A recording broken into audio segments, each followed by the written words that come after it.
മൈദമാവില് മഞ്ഞപ്പൊടി കുറുക്കിയ കളറ്, പൂരി വീർപ്പിച്ച പോലുള്ള കവിള്, ചുണ്ടുണ്ടല്ലോ ജിലേബി പോലെ ഇരിക്കും.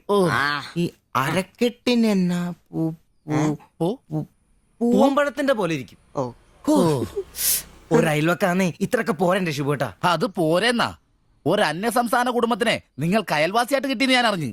ഇത് ഇത്ര വലിയ ലോട്ടറി ആയിരിക്കും ഞാൻ അറിഞ്ഞില്ല. പുണ്യം ചെയ്തവരാ നിങ്ങള്. ഓ എന്റെ അമ്മോ, നിങ്ങൾ അവരെ കണ്ടിട്ടുണ്ടോ? ഇല്ല. നിങ്ങൾ അവരുടെ ഭർത്താവിനെ കണ്ടിട്ടുണ്ടോ? ആ ഭാഗ്യവനെ കാണാൻ പറ്റിയിട്ടില്ല. എന്റെ ശിവേട്ട ഒരു വക നടക്കത്തില്ല. സത്യം. ആ പിന്നല്ലാതെ അയാളെ കൊണ്ട് ഒരു നടപടി വന്ന കേസല്ല. അങ്ങനെ പറയുന്ന കാര്യമില്ല. ഒരു വലിയ ആന നയിക്കുന്ന കൊച്ചു പാപ്പ. ആന്റപ്പാ, ആ ഉദാഹരണം ഇവിടെ ചേരില്ല. ആന ശാന്തമായിട്ട് നടക്കുമ്പോഴല്ലേ പാപ്പാൻ കൂടെ ഉണ്ടാവുള്ളൂ. മതം പൊട്ടി ആന അടുത്ത് പാപ്പാൻ പറഞ്ഞിട്ടുണ്ട്. അതുകൊണ്ടേ ഞങ്ങൾ ഇവിടെ ഒരു മതപ്പാടിന്റെ കാര്യം സംസാരിച്ചോണ്ടിരിക്കണം. നിന്റെ ഉദാഹരണം വേണ്ട. അത് ശരിയാ, ആശാന്റെ പുതിയ ആഹാരം തന്നെ. എടാ, വന്നിട്ട് ഇപ്പൊ ഇത്രയും ദിവസമായില്ലേ, എന്തെങ്കിലും കണ്ടായിരുന്നാ? പിന്നെ കഴിഞ്ഞ ദിവസം ഞങ്ങളെ ഇത്രേ അടുത്താ കടന്ന്. പിന്നെ ഒന്ന് പോടാ അവിടുന്ന്. അതേനെ, അതിനിടയിൽ ചെറിയൊരു ഭിത്തി. എന്തോ അല്ല, ഞങ്ങള് വീടിന്റെ ചുമ്മാ തന്തേനെ കൊണ്ട് തുമ്മിക്കരുതാ. അല്ല, നമ്മൾ ഇത്രയും മർമ്മപ്രധാന ഒരു കാര്യം ചർച്ച ചെയ്യുമ്പോൾ ഇയാളിത് അവിടെ നോക്കിക്കുവാ. ശരിയാണല്ലോ. അവൻ ഇവിടെങ്ങും അല്ല, പുതിയ ലൈൻ വീണിരിക്കല്ലേ നമ്മുടെ ട്യൂഷൻ ടീച്ചർ. അവളൊരു ചെറുക്കന്റെ കയ്യിൽ ഫോട്ടോ ഒക്കെ കൊടുത്തു വിട്ടു. എന്നതായാലും ഫോട്ടോ കൈ കിട്ടി. പിന്നെ ഇവൻ ഫുൾ ടൈം ട്യൂഷൻ ക്ലാസ്സിലാ.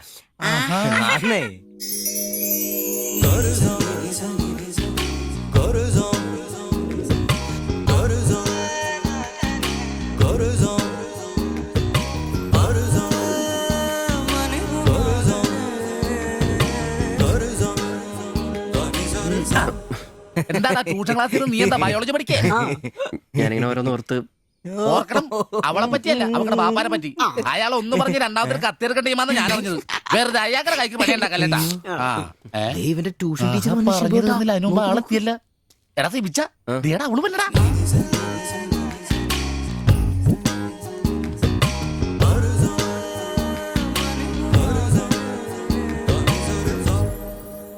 ഇവക്ക് മുടിഞ്ഞ ആയിസാട്ടോ, ഉടനെ കണ്ട് ഇപ്പൊ ഇടിക്കല. അല്ല, ഇതാര് സാജിത കുട്ടിയാ? കൊറേ നാളായാലും ഇങ്ങോട്ടൊക്കെ വന്നിട്ട്. കോളേജിൽ പോക്കും പിള്ളേരെ പഠിപ്പിക്കലൊക്കെ എങ്ങനെ പോണ്? നന്നായി പോകുന്നു. ഇത് ഉമ്മച്ചിയുടെ പാവാടയാ, കുറച്ചിറക്കം കുറയ്ക്കണം. അതിൽ അടയാളപ്പെടുത്തിയിട്ടുണ്ട്. പിന്നെ അതിലല്ലേ ഷിബുച്ചേട്ടൻ ഇവിടെ ഉള്ളത്. എപ്പോ കിട്ടും? നാളെ വന്നോ? ശരി.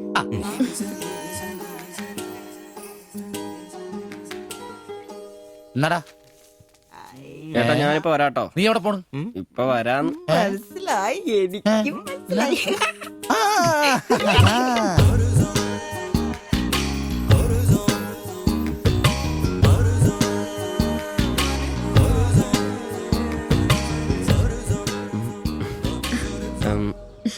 ഫോട്ടോ കിട്ടി. അത് പിന്നെ ഫ്രണ്ട്സിനെ കാണിക്കാൻ ബുദ്ധിമുട്ടാണെങ്കിൽ വേണ്ട കേട്ടോ, സാരമില്ല. എന്ത് ബുദ്ധിമുട്ട്? പക്ഷെ ഫോട്ടോ വേണ്ടിയിരുന്നില്ല. ഈ മുഖം എന്റെ മനസ്സിൽ പതിഞ്ഞതാ. ഞാൻ വേറൊന്നും ഉദ്ദേശിച്ചില്ല. ഒരു പടം വരച്ച് കിട്ടണോന്നേ ഉണ്ടായിരുന്നുള്ളൂ. ഫോട്ടോ വേറെ ആരെയും കാണിക്കരുത്. വരച്ചിട്ട് വേഗം തരണേ. ആരെയും കാണിക്കില്ല. എനിക്ക് ഞാൻ പൊയ്ക്കോട്ടെ? എന്താ ഇത്ര ധൃതി? ആരെങ്കിലും ശ്രദ്ധിക്കും. ഇത് പൊതുവഴിയല്ലേ, രണ്ടുപേരും സംസാരിച്ചു കിടന്നാ എന്താ കുഴപ്പം? ഉപ്പാക്ക കുഴപ്പം അറിഞ്ഞാ കൊന്നുകളയും. ഞാൻ അന്നൊരു പടം വരച്ചു തന്നില്ലേ, അത് കണ്ടപ്പോ തന്നെ ദേഷ്യപ്പെട്ടെ. പിന്നെ മോശം പടം വരച്ചെന്നാ ദേഷ്യം വരില്ലേ? അത് മോശം പടാ. പിന്നെ പെൺകുട്ടികൾ നടക്കുമ്പോ പിന്നീന്നുള്ള പടം വരക്കുന്നത് നല്ലതാ.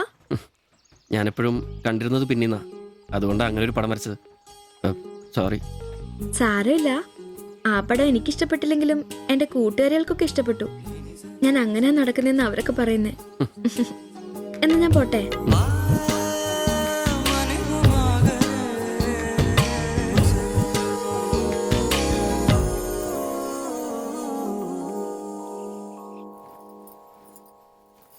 কালকে অল্প লেবু কিনতে হবে। কেন? এই বইয়ে লেখা আছে লেবু খেলে শরীর ভালো হবে। আমি ভাবছি তোমার মুখের সৌন্দর্য শুকে গেছে। এই বয়সে কি সৌন্দর্য দেখবে? আরে কি আরাম।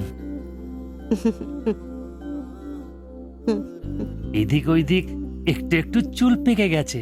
আমার তো এক দুটো পেকেছে, তোমার তো সব পেকে গেছে। তুমি কি এখন 20 বছরের মেয়ে? আজ তো তুমি খুব রোমান্টিক হয়ে গেছো। কেন, আমি কি রোমান্টিক নেই? কোনো কোনো সময়তেই রোমান্টিক নই। ছাড়ো, থাকো তুমি। এখন বেঙ্গলে থাকলে রানীর মতো থাকতে, এখানে নিয়ে এসে কষ্ট দিচ্ছি।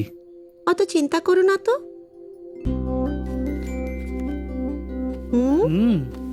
ছি লজ্জা লাগে না? লাইট বন্ধ করনি? আর তোমার এখনো লজ্জার গুণ যায়নি? যায়নি, যাও। ছাড়ো, কি করছো? কি ছাড়ো। হচ্ছে কি? ছাড়ো। কাল তোমাকে কত সুন্দর লাগে তুমি নিজেই জানো না তুমি কত সুন্দর। সবসময় আমি বলতে চাই, ചോദിച്ചിട്ട് വന്നാലോ? বলতে পারি না। আচ্ছা শোনো, হাতে কিছু পয়সা আসুক। ഡാ നിനക്കൊക്കെ ഇന്നത്തേക്കുള്ളതായില്ലേ? പോയി കിടന്ന് ഉറങ്ങിക്കൂടെ? ചേട്ടാ কেমন? নিশ্চয়ই ദൈവമേ, ശത്രുക്കൾക്ക് പോലും ഈ ഗതി വരുത്തരുതേ. പോടാം. সমুদ্রের কাছে ഡാ അങ്ങേരുടെ ഭാര്യനെ എന്തു വേണേലും ചെയ്തോട്ടെ, അത് നിനക്കൊക്കെ എന്താ പ്രശ്നം? നിനക്കൊന്നും പറഞ്ഞത് മനസ്സിലാകത്തില്ലടാ. അത് തന്നെ. ഓ ഈ ശാസി. ഛെ. ഉം. ഉം.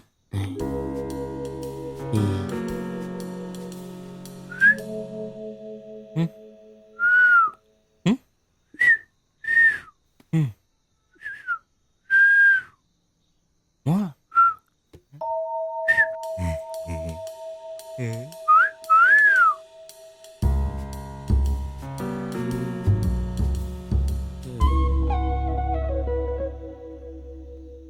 ഉം. ഏ? ഉം. ഉം. ഉം.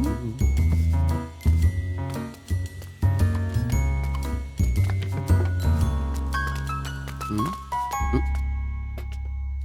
ടാ. ഇങ്ങതോ. മണ്ടില്ല പ്ലീസ്. ഐ.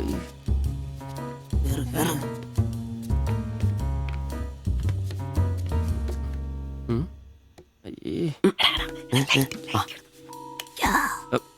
വലിച്ചു കയറ്റി, വലിച്ചു കയറ്റി.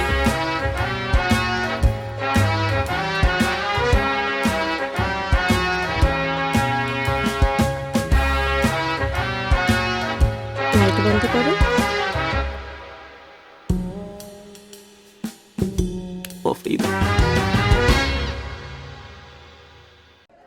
എത്രയാ വില? 30 രൂപ. ശരി. അവിടെന്താ?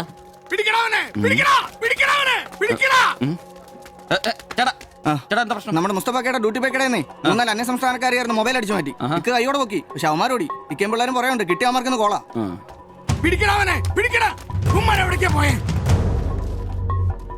അത് എന്ത് വില? ഏത് ഇതോ? അല്ല അപ്പുറത്ത് നോക്കട്ടെ. ഇവനൊരു വരത്തനാന്നല്ലോ. ഇതാണെങ്കിൽ 350 രൂപ ഉള്ളൂ. കൊറിയനാ, ബായ് നോക്ക്. അവരുടെ കൂടെയുള്ള ആളാന്നോ ഇവൻ? ഇത് അതിലും വില കുറവാ. എത്രയാ വില? 250 ഈ രൂപ. കൂട്ടത്തിലൊന്നും കണ്ടതായിട്ട് ഓർമ്മയില്ല. ഇവരെല്ലാം കള്ളമാരാ, കക്കാനുള്ള തന്ത്രങ്ങളാന്നേ. വിടണ്ട, അവർക്ക് രണ്ടിനും കൊടുക്കണം. ശല്യങ്ങളെ എല്ലാരും പഠിക്കട്ടെ. ഇത് വില കൂടുതലാ, വേണ്ട എടുക്കു ബായ്, വില അഡ്ജസ്റ്റ് ചെയ്യാന്നേ. വേണ്ട വേണ്ട. എന്നാലും നോക്ക് നോക്ക്. നീയല്ലേ എന്റെ കടയിൽ നിന്ന് മൊബൈൽ എടുത്തേ? അല്ല നിന്റെ കൂട്ടുകാരന്മാർ എടുത്തില്ലേ? എനിക്കറിയില്ല. നിന്റെ കൂട്ടുകാരല്ലേ എടുത്തേ? അല്ല എന്നാണാ നീ പറയുന്നേ? എനിക്കറിയില്ല. നിന്നെ കൊണ്ട് സത്യം പറയിപ്പിക്കാൻ പറ്റുമെന്ന് നോക്കട്ടെ. മാ, മാ, മാ, ഒന്ന് ചെയ്യ്, ഒന്ന് ചെയ്യ്. അയ്യോ, ഒന്ന് ചെയ്യല്ലേ. ചേട്ടാ, ഒന്ന് വിടാൻ പറയല്ല. മാ, പിടിച്ച് മാറ്റി. മാ. വീട്ടിൽ വാടകയ്ക്ക് താമസിക്കുന്ന ആളാ. പറിച്ചോണ്ട് വന്നോളൂ ഓരോരുത്തന്മാര് കേരളത്തിലോട്ട്. കേരളം ഗൾഫാണ് പോലും. ഒറ്റൊരുത്തരെ വിശ്വസിക്കരുത്, എല്ലാം കള്ളന്മാരാ. ചേട്ടാ പോ.